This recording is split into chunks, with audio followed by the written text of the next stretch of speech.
Hello, അപ്പോൾ എല്ലാവർക്കും സുഖമാണെന്ന് കരുതുന്നു. അപ്പോൾ ഇന്ന് നമ്മൾ സോയാ ബോൾ ഫ്രൈ ആണ് ഉണ്ടാക്കാൻ പോകുന്നത്. അപ്പോൾ അതിനു മുന്നേ നിങ്ങൾക്ക് എൻ്റെ ചാനൽ ഇഷ്ടമാകുന്നുണ്ടെങ്കിൽ എല്ലാവരും ഒന്ന് സബ്സ്ക്രൈബ് ചെയ്ത് സപ്പോർട്ട് ചെയ്യണേ പ്ലീസ്.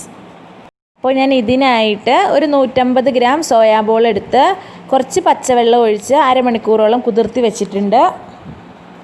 ഇനി കുതിർത്തിയ സോയാബീൻ നമുക്ക് ഇതുപോലെ കൈ വെച്ച് നല്ലപോലെ ഒന്ന് പ്രസ് ചെയ്ത് പിഴിഞ്ഞെടുക്കാം. എന്നിട്ട് അത് രണ്ടായിട്ടൊന്ന് കട്ട് ചെയ്തെടുക്കാം.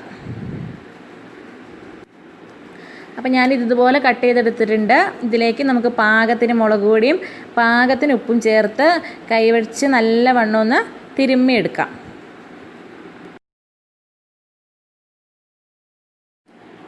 പിന്നെ നമുക്ക് ഇതിലേക്ക് ആവശ്യമായിട്ട് 2 ചെറിയ സൈസിലുള്ള സവോള ഞാൻ ചെറുതായിട്ട് കട്ട് ചെയ്ത് വെച്ചിട്ടുണ്ട്.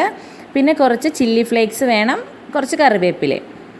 ഇനി നമുക്ക് സോയാബോൾ വറുത്തെടുക്കാം. എണ്ണ നല്ലപോലെ ചൂടായതിന് ശേഷം ആ സോയാബോൾ നമ്മൾ കൈ കൊണ്ട് നല്ലപോലെ ഒന്ന് പ്രസ് ചെയ്ത് പിഴിഞ്ഞ് കഴിഞ്ഞിട്ട് വേണം എണ്ണയിലേക്ക് ഇടാനായിട്ട്.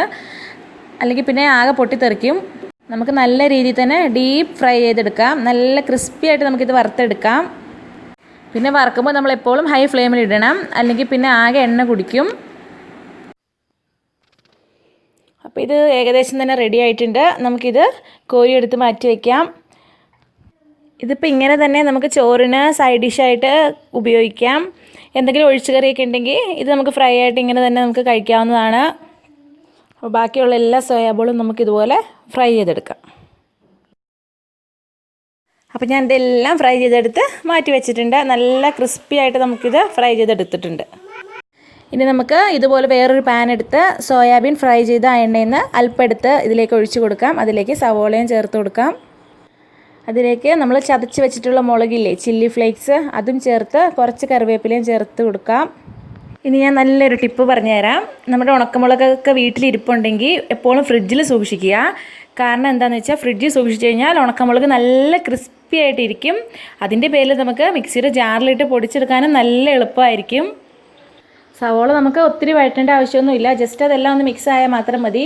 അപ്പോൾ നമുക്ക് ഈ സവോളയിലേക്ക് ആവശ്യമായിട്ടുള്ള ഉപ്പും കൂടി ഞാൻ ചേർത്ത് കൊടുത്തിട്ടുണ്ട്. ഇത് ഇത്രയും തന്നെ മതി. ഇനി ഇതിലേക്ക് നമ്മൾ ഫ്രൈ ചെയ്തെടുത്ത് വെച്ചിട്ടുള്ള സോയാബോളും കൂടെ ചേർത്ത് കൊടുത്തു കഴിഞ്ഞാൽ പിന്നെ നമ്മുടെ സോയാബോൾ ഉലർത്തിയത് ഇവിടെ റെഡി ആയിട്ടുണ്ട്.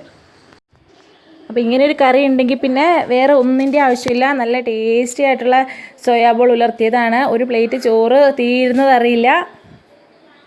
അപ്പോൾ എല്ലാവരും വീട്ടിൽ സോയാബോൾ ഇങ്ങനെ ഒന്ന് ഉണ്ടാക്കി നോക്കണം. ഇഷ്ടപ്പെട്ട് കഴിഞ്ഞാൽ ഫീഡ്ബാക്സൊക്കെ അറിയിക്കണം. കൂടാതെ ഫ്രണ്ട്സിനും ഫാമിലിക്കൊക്കെ ഒന്ന് ഷെയർ ചെയ്ത് കൊടുക്കണം, ലൈക്ക് ചെയ്യണം. അപ്പോൾ ഇൻഷാ അല്ലാഹ് നമുക്ക് നല്ല അടിപൊളി വീഡിയോയുമായിട്ട് കാണാം.